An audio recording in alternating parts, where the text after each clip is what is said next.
I'm Gloria Santona. I'm of Counsel at Baker McKenzie. Prior to this, I was General Counsel at McDonald's Corporation for 16 years and Corporate Secretary for 20. I've had extensive experience with boards of directors, both through McDonald's and also my service on boards, not-for-profits, as well as a for-profit company. Being on a board has changed tremendously over the last 20 years or so. I think in the past, if you looked before Sarbanes-Oxley, boards were frequently corporate officers who served on the board as opposed to having outside directors, whereas now everyone has outside directors. There's absolutely a tendency to make sure that your board is refreshed and that it's diverse. Those are issues that were probably not top of mind 20 years ago.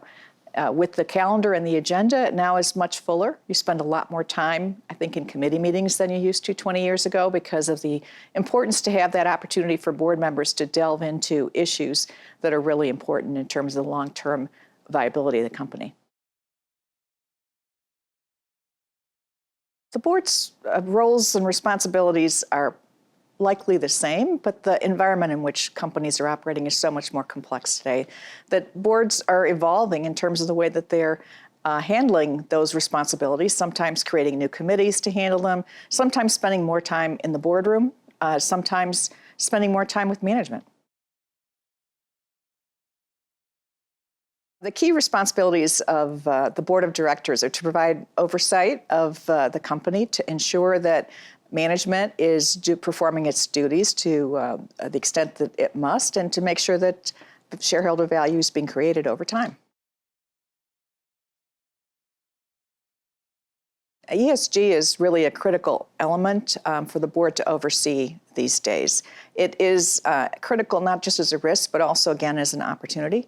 It's one of those items where a board of directors, within the context of the business, needs to determine how it should best be governed, whether it's something that the entire board talks about or whether a particular committee talks about it. But it's something that fits into the whole discussion of strategy and strategy development that usually weaves through board meetings and committee meetings throughout a year. As with any area of oversight within the board's scope, ESG is one that is usually tended to in the context of a company's business. And if it is a critically important factor, you may have a committee of the board that considers ESG.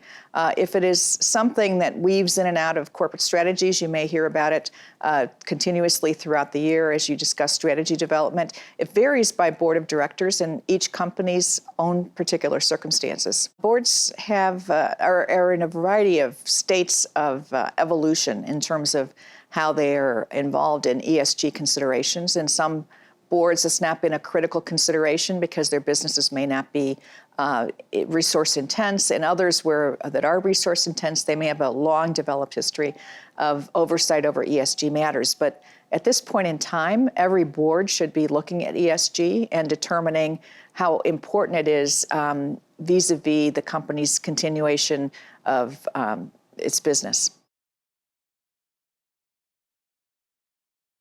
Boards educate themselves on particular items within their responsibilities and their accountability by a number of different ways. Most of your members of your board of directors will typically serve on more than one board, and they'll get different aspects and different understandings of issues that a board faces from their other opportunities that they have throughout their careers, as well as their day jobs if they're working in management in a company. So they will bring a variety of perspectives. What's happening now is we're hearing more shareholders and even the Business Roundtable calling for companies to think about stakeholder interests and ESG interests in a broader context. And so boards are probably rethinking how best to educate themselves. And since boards are different degrees of maturity in terms of handling these issues, they probably all handle it a bit differently.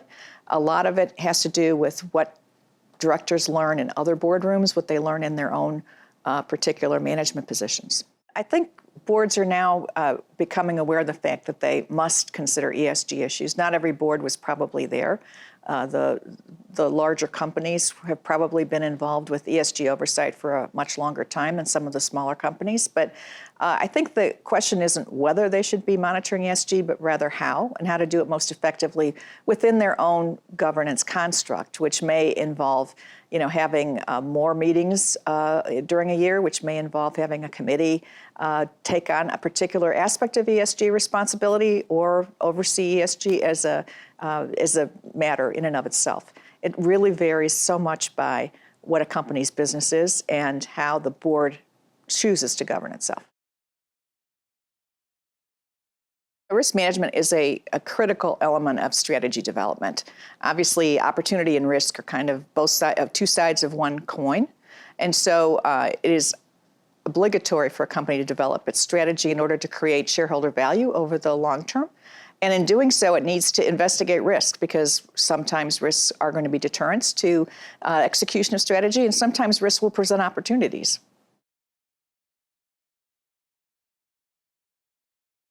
Most boards of directors deal with risk management in terms of the overall oversight of the board of directors of an enterprise risk management program. But some boards defer that to a committee, frequently the audit committee, and under Sarbanes-Oxley in the United States, the audit committee does have a responsibility to ensure that there is an effective enterprise risk management program in the company. But beyond that, risks may fall into particular categories. And so if you're in an industrial company, there may be particular environmental risks that arise, and you may actually have an environmental committee of the board of directors that focuses on those particular risks. It really varies completely by company, as each board of directors really determines how best to govern within the context of its business. Risk assessment is typically a management process, and like other management processes, the board's role is merely to oversee it.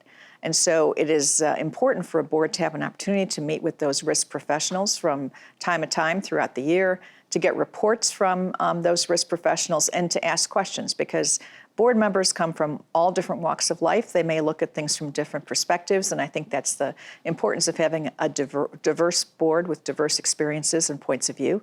And then they can help the company frame its enterprise risk management process by perhaps adding some additional perspectives to it.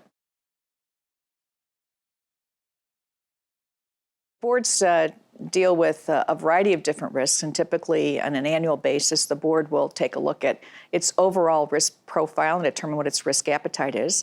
ESG clearly fits into that overall risk profile, along with other risks like strategy development or financial considerations.